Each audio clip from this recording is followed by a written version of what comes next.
नमस्कार प्रेक्षकांनो, स्वागत आहे तुम्हा सर्वांचे आपल्या आजच्या नवीन एका व्हिडिओमध्ये। तर आपला आजचा व्हिडिओ आहे तो म्हणजे स्टार प्रवाहावरील मालिका ठरलं तर मग यामधील अस्मिताची जीवनशैली। अस्मिताचे नाव मोनिका दबाडे। शिक्षण पुणे येथील जनना प्रबोधिनी शाळा येथे त्यांनी प्राथमिक शिक्षण घेतले। त्यांचा जन्म 21 मार्च 1989 पुण्यात महाराष्ट्र येथे त्यांचा जन्म झालेला आहे। भारतीय विद्यामंदिर कला महाविद्यालयातून त्यांनी BFA ही पदवी घेतली। अवेदा इनामदार कॉलेज पुणे येथून कम्युनिकेशनमध्ये मास्टर्स डिग्री घेतली। कौटुंबिक पार्श्वभूमी पाहता मोनिका म्हणजेच अस्मिता यांच्या आई वयाच्या 14व्या वर्षी निधन पावली। एक मोठी बहीण जी ॲडव्हर्टायझिंग क्षेत्रात कार्यरत आहे। रंगभूमी व अभिनय प्रवास 2011 पासून कॉलेज नाटकामध्ये सक्रिय। सासूबाई चाट सोडाना, नटसम्राट, गांधी अडवा येतो यासारख्या नाटकात प्रमुख भूमिका म्हणून मोनिकांनी साकारली। त्यानंतर मराठी चित्रपटातही मोनिका म्हणजेच आपली अस्मिता झळकू लागली। राजमाता जिजाऊ म्हणजे त्यामध्ये सोयराबाईची मुख्य भूमिका अस्मिता म्हणजेच मोनिका दबाडे हिने साकारली। डॅम्बिस, जय महाराष्ट्र, धाबा भतिंदा, तात्या विंचू, लगे रहो, लव लफडे इत्यादीमध्ये तिने महत्त्वाच्या भूमिका साकारल्या।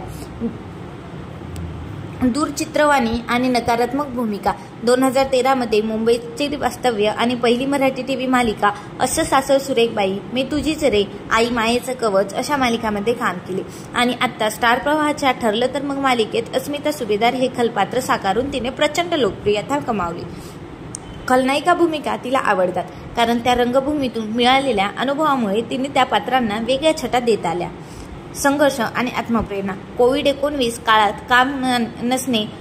कामनानी संपल्यामुळे आर्थिक संकट पुण्यात परतण्याचा विचार केला, पण संयम राखून उत्तराची वाट पाहिली। नंतर परत काम मिळाली। आई मायेचं कवच आणि ठरलं तर मग मालिका यामध्ये तिने अस्मिताची भूमिका साकारली। पुण्यातून मुंबईत स्थलांतरित होऊन विविध ऑडिशन नाकाने मानसिक आर्थिक आव्हाने यातून ती झुंजत देत राहिली। आई तत्वाचे सुंदर वळण ती 9 वर्षाच्या विवाहानंतर मार्च 2025 मध्ये कन्या जन्माला आली। मुलीचे नाव वृंदा ठेवण्यात आले। पोटात आणि पाठीत वेदना, घडवलं मी सगळं, C-सेक्शन नंतर, पण माझं बाळ हे सगळं विसरवतं अशा भावनिक दिलखुलासा पोस्ट शेअर्स केला तिने। कामावर परत जाण्यासाठी आता पोटीशिवाय कमी ब्रेक घेतला। 3 महिन्याच्या बाळासह पुढे काम सुरू।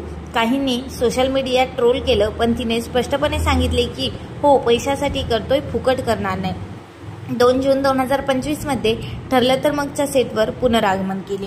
सारांश बघायचं झालं तर अस्मिताचा सारांश म्हणजेच मोनिका दबाडे हे एक मजबूत आत्मनिर्भर व्यक्तिमत्व आहे।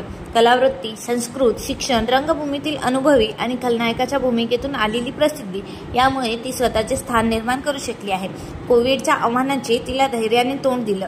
आईत्वांचे सुंदर सुख अनुभवून परत कामावर परतणे आणि व्यक्तिगत व्यावसायिक जीवनात संतुलन साधणे हे तिच्या दृढ निश्चयाचे उदाहरण आहे।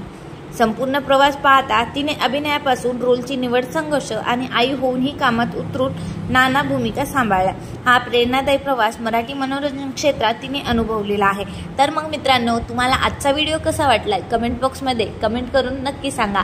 आणि पुढचा व्हिडिओ कुठल्या ॲक्टर किंवा ॲक्ट्रेसबद्दल जाणून घ्यायचा ही सुद्धा कमेंट बॉक्समध्ये कमेंट करून नक्की सांगा।